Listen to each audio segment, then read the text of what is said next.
다음은 어제 청와대가 들썩들썩했습니다. 사실은 겉으로 보면 굉장히 평온했는데 물밑에서는 정말 고민이 많았던 것 같아요. 이병태 대통령 직속 대통령 직속 규제합리화위원회 부위원장 이야기입니다. 간단하게 설명을 드리면 5.18이 성역이 됐다, 표현의 자유 이야기하면서 배제고 이야기 했는데, 자, 청와대가 사퇴를 권고한 지 2시간 만에 전격 사퇴했습니다. 아니, 이렇게 생각하시는 분들 많을 것 같아요. 어차피 대통령이 임명했는데 그냥 해임하면 되는 거 아니야? 해촉하면 되는 거 아니야? 이렇게 생각하실 수 있는데, 이 규제합리화위원회 부위원장 자리가 총리급입니다. 그리고 해촉의 근거가 없다고 합니다. 게다가 이병태 부위원장이 기자들한테 나는 물러나지 않겠다라고 사퇴 직전까지 이야기를 해서 이게 길게 가는 게 아니냐라고 전망도 했습니다. 이 과정 어떻게 보셨는지 좀 말씀 좀 들어볼까요? 사실 할 얘기가 너무 많아서 표현의 자유 문제부터 시작해서 중도 통합의 문제까지 굉장히 할 얘기가 많습니다. 총평부터 듣고 시작하겠습니다. 총평을 간단히 얘기하자면 이미 많이 나온 얘기입니다만은 표현의 자유와 혐오는 다르죠. 예. 다르고, 그리고 저는 공론의 장에서 조롱을 할 수 있다고도 봅니다. 다만 조롱을 받아야 되는 대상은 강자만 해당되는 거고, 약자에 대해서는 그것을 해서는 안 되는 거고요. 그리고 표현의 자유를 그렇게 외치고 그렇게 하고 싶은 말 다 하려면 사실은 당국자가 돼서는 안 되죠. 당국자는 그 모든 자유를 극한까지 누리겠다는 생각을 가지고 해서는 안 되는 것이고요. 이병태 그 부위원장은 여러모로 부적합했고, 그리고 그 이후의 행동도 매우 부적절했다고 봅니다. 이번 사안 두고 어쨌든 이병태 부위원장, 이 부위원장은 사퇴를 했습니다. 자, 이후에 문제가 될 것 같습니다. 여러 가지 전망이 나오는데, 중도 통합 기조, 정부의 중도 통합 기조, 특히나 보수 쪽 인사를 영입하기가 쉽지 않겠다, 그런 기조를 유지할 수 있겠느냐라는 전망도 나오는데, 정치권 분위기 좀 어떤가요? 그러니까 이제 계속 나오는 게, 역시 이 국민 통합 힘들다, 보수 쪽에 쓸만한 인재가 없다, 이런 이야기가 좀 나올 수밖에 없는 계기를 이병태 부위원장이 만들었죠.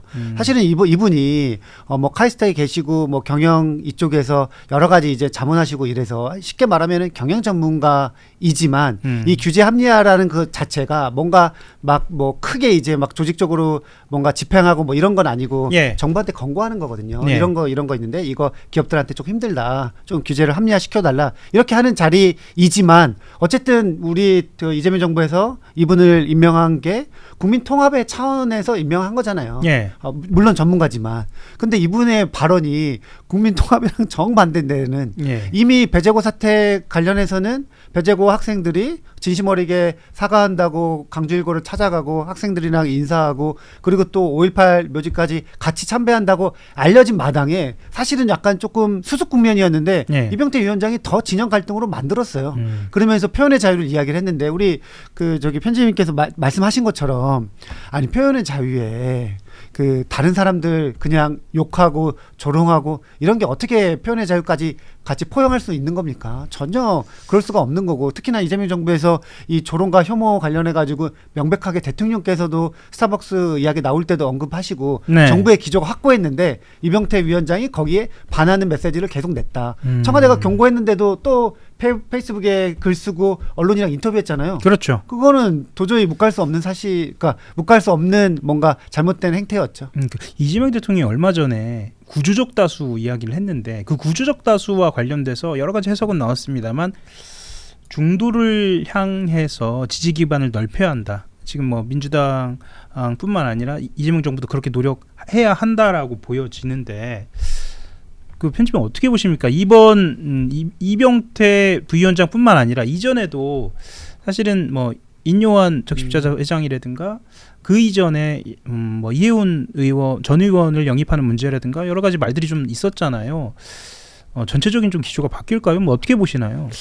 아마 앞으로는 조금 더 검증에 조금 더 신경을 쓸 것 같습니다. 이건 사실은 잘못된 인사라고 봅니다. 이병태, 이해훈 이런 분들은 다 잘못된 인사고, 거기에 해서 사실은 임명권자가 상당한 그 데미지를 좀 입은 게 사실이고요. 앞으로도 이제 이게 중도적인 인사를 영입하고 기용하는 것은 정부로서는 할 수밖에 없는 그리고 그건 보수 정부도 마찬가지로 봅니다. 그렇게 하는 건 당연한데 할 때 잘 해야 되는 거죠. 오히려 더 오른쪽에 있다고 해서 그 이미지를 그러니까 중도 이미지를 더 극대화시키는 그런 정치적 효과는 조금 이제 자제를 하고 정말 제대로 할 수 있는 사람을 뽑아야 되지 않을까라는 그런 생각이 간단하게 예, 하나만 더 보태서 질문하고 넘어갈게요. 뭐냐면 마침 그 코어 지지층, 핵심 지지층과 관련돼서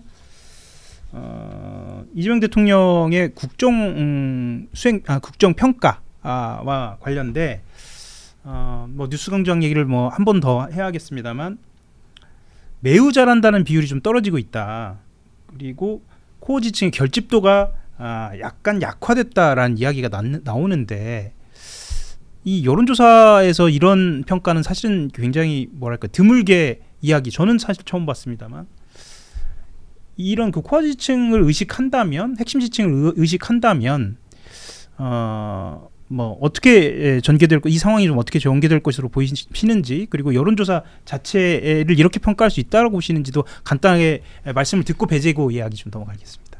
네. 예. 그러니까 저는 이제 코어 지층이 흔들렸다고 생각을 하지 않는데요. 예. 그러니까 예를 들면은 그 노무현 전 대통령 사례를 비교해서 보면은 노무현 전 대통령이 한미 FTA나 아니면 이라크 파병이나 이런 거 같은 경우에는 굉장히 그 이슈 자체가 진영에서 나뉠 수 있는 그 굉장히 논쟁적인 이슈였잖아요. 근데 이재명 대통령이 한 거는 고작 그 보수 쪽에 아니면 중도 쪽에 있는 사람들 그냥 같이 통합 차원에서 기용한 것인데 그거 가지고 뭐 코어 지층이 흔들리나 사람 쓴 거 가지고 그리고 뭐 대통령이 당연히 대통령이 되면서 뭐 특정 정당의 대표나 뭐 이런 리더가 아니라 대한민국 모두의 대통령인데 대한민국 모두의 대통령이 각 분야에서 실용적인 인사 쓴다고 하는 게 코어 지층이 화날 할 일인가요?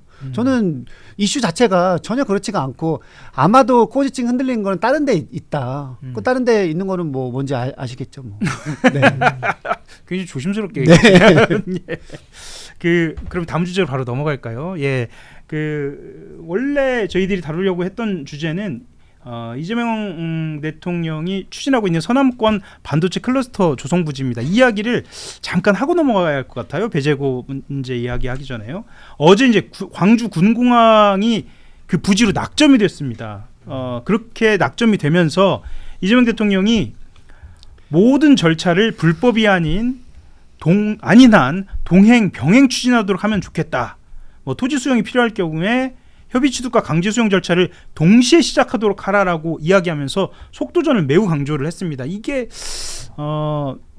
대통령이 직접 나서는 모양새이기도 하고요.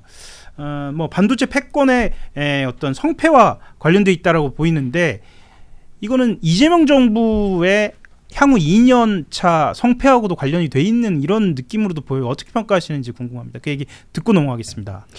이게 지금 속도전을 얘기하는 거는 사실 이게 시간이 오래 걸리는 문제거든요. 예. 지금 그 용인에 있는 용인산단 삼성 그것도 아직 토지 수용이 다 끝나지 않았고요.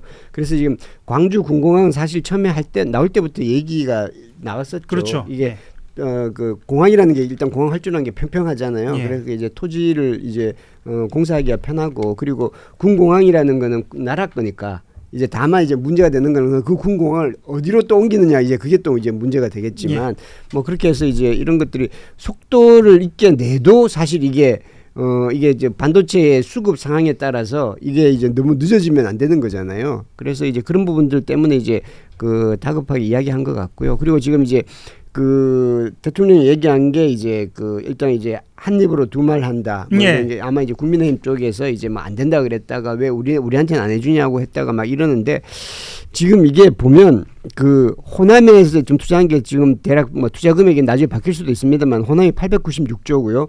충청이 392조, 영남이 270조입니다. 물론 이제 이 호남에 비해서 충청 영남이 적다라고는 할 수 있는데 이 392조, 270조도 이게 어마어마한 규모입니다. 어마어마한 예. 규모입니다. 그 예. 이걸 가지고 누가 더 많니 적니 이런 얘기를 하는 것 자체가 너무 좀 유치하고 그리고 사실은 이게 오히려 충청 영남이라면 이 정치권이라면 이 투자를 제대로 할 수 있도록 지금 심혈을 기울이는 게 그게 더 필요하지 계속해서 저기보다 우리가 적네 저거를 하지 마라 이게 지금 맞는 일인가 그런 생각이 듭니다. 그 조금 더 보태서 말씀을 드리면 네. 진짜 어제 작심하고 한 이야기 같아요. 이재명 대통령이 일부에서는 이 프로젝트의 실현이 가능하다라는 걸 전제로 왜 우리 지역은 빠졌냐라고 이야기하고 또 같은 입으로라는 표현을 씁니다. 네. 같은 입으로 사기다, 불가능이다라는 주장을 한다. 둘 중에 하나만 해라.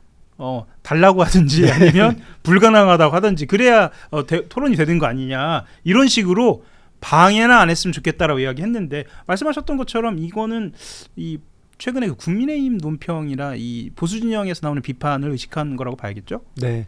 지금 어쨌든 뭐 막 구체적으로 따지는 사람은 네. 뭐 삼성전자 하이닉스 이사에 거쳤냐, 뭐 어떻게 됐냐, 투자 계획 돈은 어떻게 마련됐냐, 뭐 이런 거부터 굉장히 많이 꼬치꼬치 캐물어요. 네. 근데 지금 삼성전자 하이닉스가 공시한 수준으로 보면은 정부가 도와주면은 우리가 투자하겠다는 거거든요. 결국에는. 네. 그러니까 지금 정부가 도와주겠다는 의지를 이재명 대통령께서 빨리 굉장히 계속해서 중요하게 언급을 하시는 겁니다. 근데 또 속도전이라고 이야기하는 것 중에 뭐가 있냐면은 그러니까 예를 들면은 삼성전자가 그 기흥에 반도체 공장 세울 때 있잖아요. 자기네들이 도로 다 깔았어요. 네. 정부가 비협조적이라서 그래서 시간이 오래 걸렸습니다. 예. 그리고 지금 그 하이닉스가 이천에 공장 지을 때도 거기 근처에 있는 기초단체장들이 막 이거 용수 뭐 문제 때문에 막 협조를 안 해줘가지고 또 그걸로 하세월 걸렸어요. 예. 그러니까 삼성전자와 하이닉스가 서남권이든 충청도든 부산이든 빨리 투자를 하려면은 예. 정부가 준비가 다 돼 있어야 되거든요. 예. 토지 수용이라든지 전력 문제라든지 아니면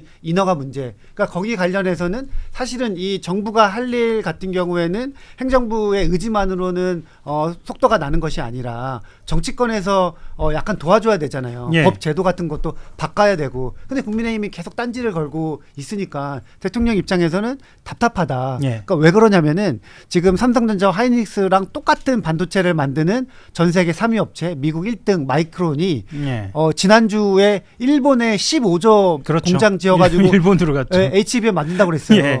근데 15조인가 그런데 일본 정부가 5조를 그냥 준다고 합니다. 예. 그 다른 제반 여건은 당연한 거겠죠. 예. 정부가 행정적으로 도와주는 거는. 그것까지 하면 뭐 천문학적으로는 수치로 그렇죠. 올라가죠. 그러니까 예. 이게 진짜 정치권 힘을 모아가지고 예. 삼성전자 하이닉스가 외국에 안 떠나게 해야 돼요. 네. 오늘 아침에 진짜 빅뉴스가 하나가 나왔는데. 빅뉴스요? 진짜 빅뉴스인가요? 네, 진짜 예. 어마어마한 뉴스가 나왔는데 삼성전자가 2분기 실적 발표를 했거든요. 지금 그거에 속보로 좀 전해지고 있군요. 장난 아닙니다. 그러니까 89조라고 하는데요. 예. 이 89조가 엔비디아가 그 장사가 지금 역대급으로 제일 잘 된 게 올해 2분기인데 네. 그게 81조예요. 삼성전자가 네. 전 세계 시총 1위의 실적을 제쳤습니다. 예. 근데 이게 그 성과급 우리가 몇십 조 내잖아요. 그 직원들한테 주잖아요. 네. 그걸 뺀 수치예요. 그걸 합치면 이제 106조. 100조가 100조가 넘어가는 대한민국 그 예산이 700조입니다. 거죠. 예.